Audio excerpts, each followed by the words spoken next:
Hey there, I'm Krista. Welcome to Best Health Positively, where we talk all things health, anything from new habits to long-term goals. And today we're going to talk about motivation and why we can't simply rely on motivation to get things done or to make progress. We need tools that go beyond motivation to help build discipline. And that's because we all experience the ups and downs of motivation. Having it or not having it, getting motivated, staying motivated. So today we're going to unpack motivation and talk about why it ebbs and flows and how we can fix this by creating a stronger foundation. I'm going to give you some tools so that you're able to dig a little deeper on those hard days and stay more consistent with your habits. And remember, we're not talking about perfection here. We're talking about moving forward, taking forward steps to make progress. So first of all, let's talk a little more about the things that impact our motivation. Let's face it, motivation can be fleeting. 1 minute you're meal prepping for the week and the next minute you're standing in the kitchen looking for a sweet treat.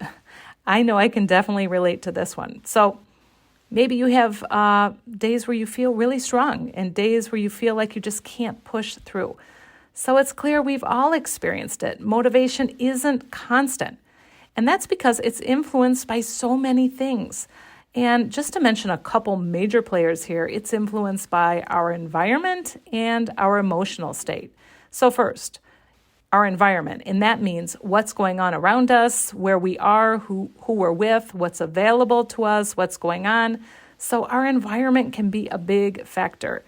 And then the second one, our emotional state. We all know this one. Our emotions can quickly come into play, and we've all experienced that feeling of being more motivated or less motivated, and we know it can change quickly. So let's talk about a few tools that will help us get beyond motivation and help build discipline, which really helps lay the foundation for continuing to make progress, even on those days when your motivation has plummeted. So we're going to talk about 5 tools to build more discipline. And the tools are, real quickly to start, number 1, focusing on identity, not just the outcome. Number 2, set small achievable steps. Number 3, use the 2-minute rule. Number 4, leverage your environment. And number 5, build in social support with a friend or family member. So let's talk about each of these in more detail. First, focus on identity, not just the outcome. For example, instead of saying, I want to lose 10 pounds, take the approach of, I want to become the kind of person who moves my body daily and eats foods that are nourishing.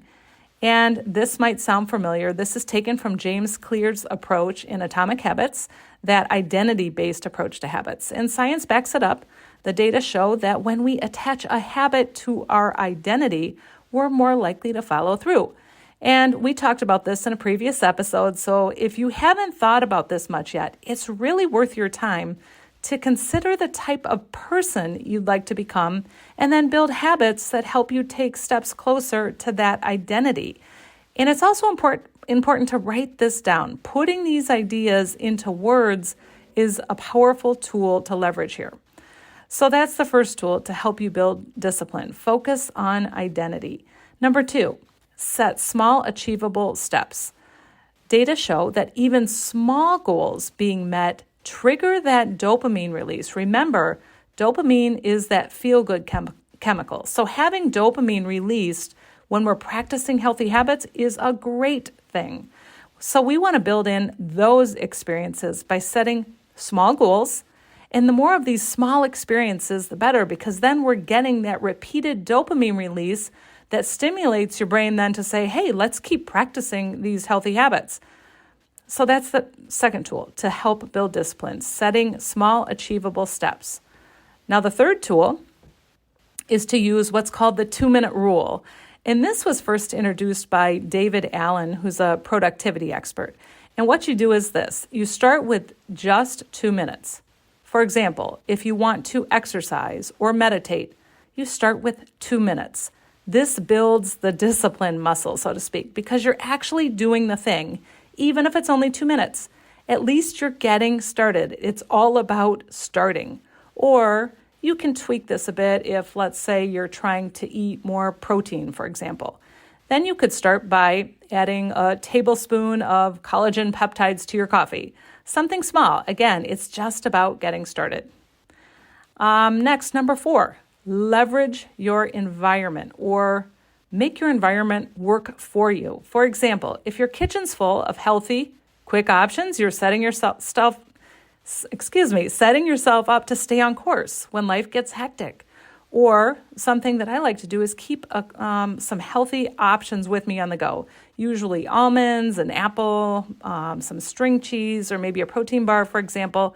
So I've got something to fall back on when it's a busy day and I haven't planned well. Another way to utilize your environment, for example, if you plan to work out in the morning, is to set out your workout clothes and shoes the night before. And I like to do this because then I see my stuff there. It just makes everything a little bit easier in the morning to get ready and go. And then finally, number 5, build in some social support, maybe with a friend or a family member, because accountability is really powerful. Studies show that you're much more likely to reach a goal if you commit and tell someone else that you're doing it. And even more likely to be successful if you have ongoing check-ins with someone. So social support is really important. Again, you just, talk to a friend or a family member and have them be your accountability person. So those are 5 discipline building tools. Just to recap quickly. Number 1, focus on identity, not just the outcome. Number 2, set small achievable steps. Number 3, use that 2-minute rule. Number 4, leverage your environment. And then number 5, build in some social support. And I try to practice these discipline building habits proactively because they do help, especially on the days when things come into play. Emotions are high and things feel tough. These things really help. So I hope these tools for building more discipline are helpful to you too. Maybe you already do some of these things and you just heard 1 or 2 new tips that you can add. That's great too. I'm hoping you enjoyed it. Thanks for being here. Once again, if you have questions or need help getting started, I'd love to help. Please reach out. You can reach out via the links in the show notes or email me at kristanovisky@gmail.com. So take care, guys, and I'll see you here again next time.